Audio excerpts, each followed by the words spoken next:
Sa ating gospel today, inyo pong narinig na tinawag ni Jesus ang kanyang mga disipulo, binigyan ng kapangyarihan, and He sends them. Pinadala niya.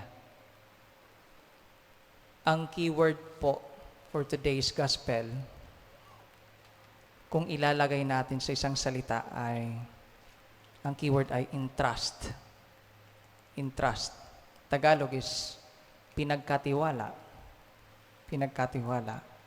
Pinagkatiwala ni Jesus ang misyon sa mga apostol. Pinagkatiwala ni Jesus ang misyon sa mga apostol sa simbahan. Pinagkatiwala. I would like to focus my reflection on this word. Pinagkatiwala. Dalawang bagay po na galing sa salitang ito. Una is tiwala. Sa misyong ito, sa gawaing ito, tinatawag po tayo ng Diyos na magtiwala sa Kanya. Magtiwala sa Kanya. Sabi nga niya noong linggo kay Ezekiel, di ba? Nakakatakot ang misyong ito, matitigas ang ulo nito. Pero magtiwala ka sa akin. Gawin mo lang yung part mo. Magtiwala ka sa akin. Tinatawag tayo ng Diyos na magtiwala sa Kanya. Sometimes, there's this feeling of inadequacy. Ano bang kulang sa akin? Ano bang kulang sa akin? God is telling us again, trust me. Magtiwala ka sa akin. Mahalagang bagay ito na tayo'y nagtitiwala sa Diyos. We entrust everything to God. We do our part, we entrust the rest to Him. Rely on God, always. Tiwala sa Diyos. Hindi po tiwala sa sarili, ha? Yung tawag po sa atin ay magtiwala sa Diyos. Magtiwala sa Diyos. Sabi nga nung Salmo nung Sunday, and it's very comforting, my grace is enough for you. God's grace is enough for all of us. Secondly, the word is katiwala. Kung yung unang salita ay magtiwala sa Diyos, kailangan we need to remember na tayo po ay katiwala ng Panginoon. Ibig po sabihin, hindi po atin to. Hindi po atin to. Sa Panginoon po to. He has His designs. He has His design. God entrusted this to us. Tayo po ay katiwala. And we need to respect God's design. Naalala ko nung nag-mission ako, nung isang parokya, mayroong isang grupo na nag-mission sa akin. Tapos, pinagkatiwala ko sa kanila yung kumbento kasi I was busy the whole month of May kasi maraming fiesta.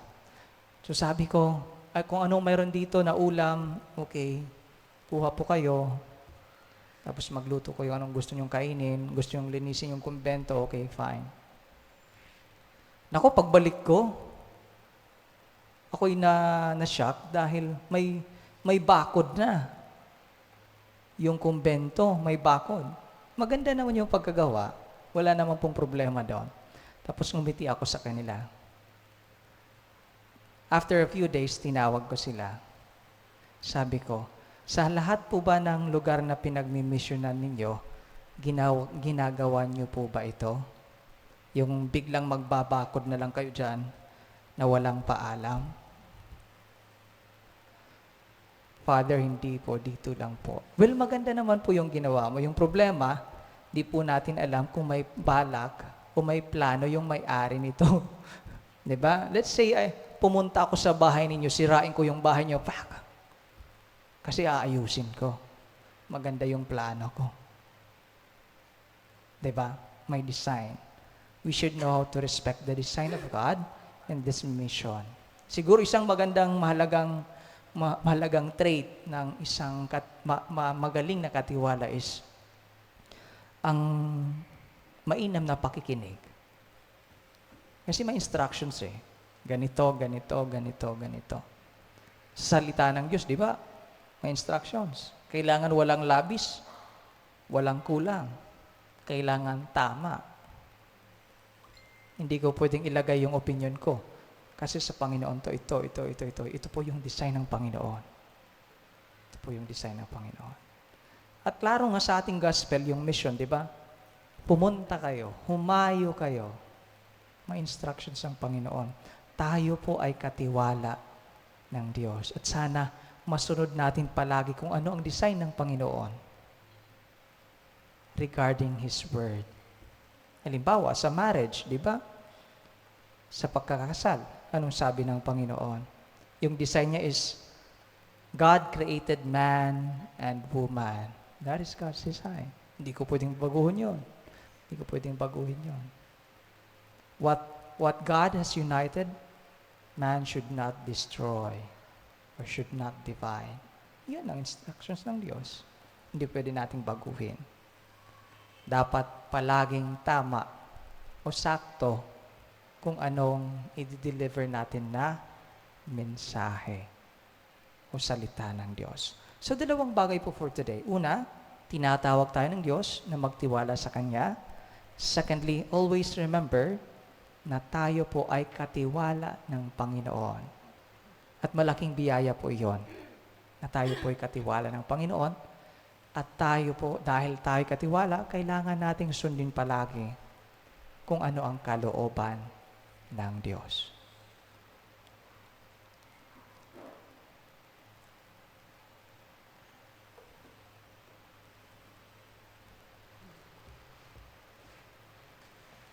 Magsitayo po ang lahat.